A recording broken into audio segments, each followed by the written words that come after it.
like that. But then you can also see what you have in here. After a while, you'll see your herbivory, and you'll be surprised just looking how much you will pick up in that one little suite. If you want to check out and see what's moving in there are lots of things moving around in there. Okay. Oh yeah. So beetles, crickets. Spiders. Yeah, those spiders will begin finding their prey. That. What's that? Katydids. Yeah, I don't know if there's any katydids in there. Is that it? That could be. Pterygoneid could be. Oh, maybe not. Maybe not. So, that don't have wings. And so, this is what you call a beat sheet. That's what they call it. I don't know if there's another name for it, but or a beating sheet. That probably sounds a little better. Yeah.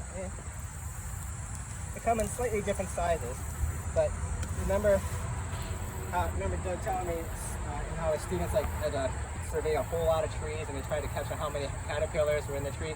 How do you think they got the caterpillars out of the tree?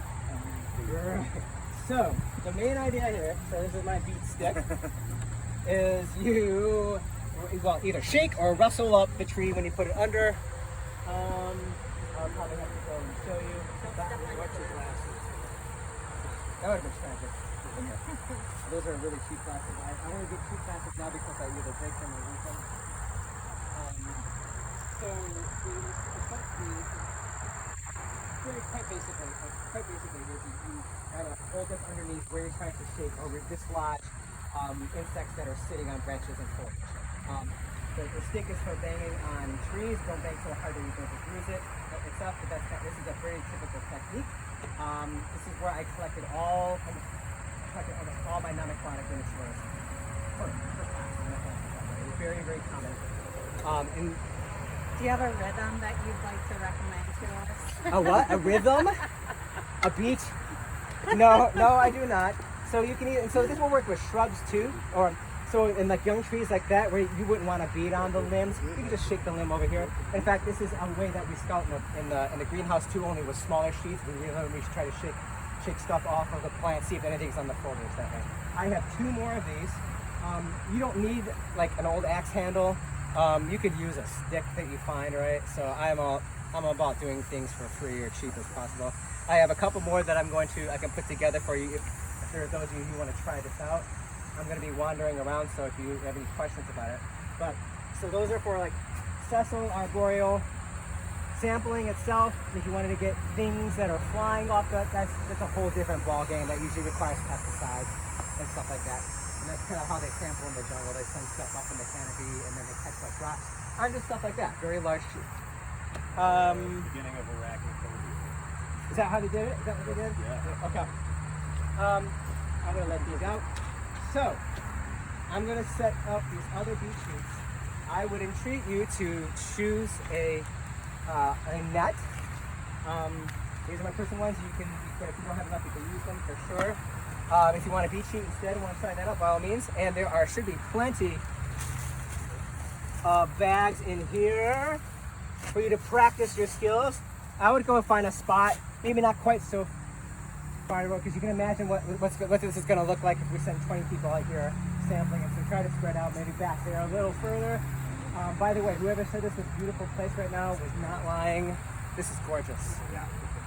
Absolutely gorgeous. So, let me get out of your way so you can choose what you want. Yes, you can. Oh, yeah. So how do you collect things off a beat sheet? Disassemble it and make a little pouch? You could do that. I like that. It's very creative. Something I forgot about here. There's other things you can do. If you're small enough, like with teeny tiny spiders, you can use an aspirator. Does anybody know what an aspirator is? All right. So look at that. Look at this little guy. Oh, he flew away. Right. So the thing with the aspirator is there's 2 tubes. One has screen, one does not. Right. You suck on the one with the screen. Because this one does not, so they will go in the tube, and odds are they're not going to find the way back out. So usually if you like teeny tiny stuff, I'll look them here and then just go chuck it in, and it'll be in here, and then you can put a cap on this, put it in your collection. Other alternative is, I apologize, I wasn't completely done, I forgot. So these are common killing jars. I don't know if you guys seen stuff like this before. So they come in various sizes and shapes. This is plaster of Paris, and usually what you do is you saturate it with some sort of poison. Usually it's ethyl acetate or something like that. It's not quite so bad as like formaldehyde or anything like that itself. And it dissipates over time, and you have to refresh it. But this is really common, especially if you need to kill them. So if you're like on a real big long forest or jungle trek, you don't have time to send these back to a freezer or stuff like that. So a lot of times people out in the field will kill them and then pin them right in the spot where they found them too. It takes a moment too. So this does not have any. This is very volatile. You don't put anything flat. Oh yes. Blister beetle. The family name is escaping me. It's going to come to me at 3 a.m. Yeah, be mindful of these. They're pretty common, but they do squirt out like stuff out of their, I think out of their back end, and it can kind of sting a little bit. So yeah. Oh, it's coming. It's so close. Yeah. Also, it's not something you would use on an aspirator, right? Because my that mentor, could be wicked. Yes. Well, it's kind of funny. My mentor he says I can hurt myself. I've hurt myself in every way imaginable trying to catch insects. And he said when he was younger and in school, he was kind of going around the beach aspirating stuff, and he didn't notice that it was a blister beetle. And then he sucked that up the aspirator, and then of course he used this defense mechanism. Yeah. And so he inhaled all of that. And so, yeah. So be a little mindful. But So that runs into my question. I found it at my house, which I've been in for 37 years. And it's not happening. Yeah. You already got That's the guy's all right. Do you mind if I video you? I mean, like just crawling up and you get your it's like a microscope on a lanyard is what it is. Yeah. So it's just a magnifying lens. So here's the quick and dirty way. So anywhere between 10 and 16x, what you do, here's what I do, is I hold it close to my eye, turn around my head, hold my eye, close to my eye, and then you bring whatever you're looking at close enough to where it comes into focus. And this will work too with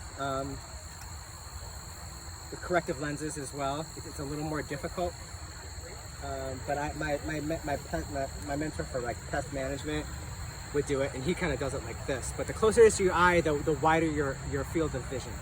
And so to the eye, and then bring whatever it is closer to you, or you move your whole self closer to it if you don't want to rip a leaf off a plant. But yeah. You go ahead. You get anything? So There's one down there. Yeah, Cantharidae. Pretty closely, they look a lot like lampiris, like fireflies or lightning bugs, but there's some differences. They are predators just like lightning bugs.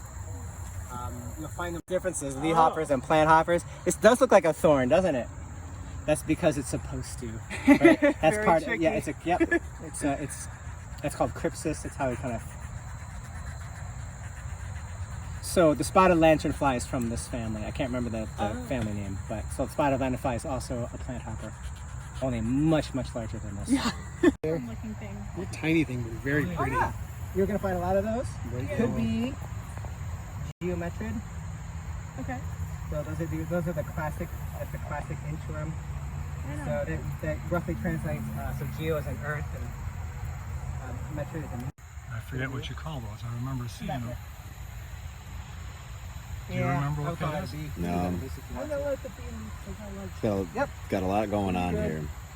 Yeah, show it to. Hey, Jeremy, what do we got here? What's this guy? Looks like a tree cricket. You say that's Oh, wait, hold on. What are you? Yeah, it kind of looks orthopteran. Wow, blister beetle, and it just let. There we are, scorpion fly. I can turn so the Yeah, lights ooh, on a little excellent. more. Is that good? Yes. Okay. wife to work next week and then kids like the week after. Any idea what that is? I have no idea. It's real cool looking. Yeah. there's so much going on I know. out here. What's the flower?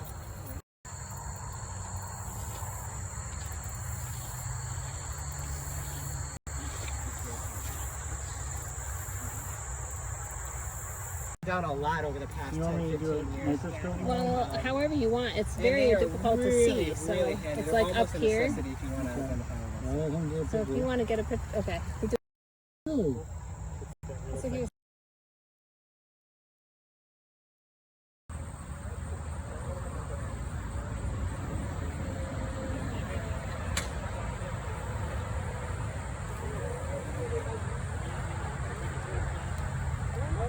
Yeah, I think we're on the right track.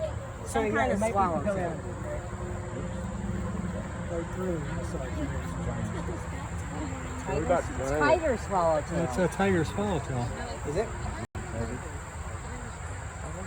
you sure? I don't think so.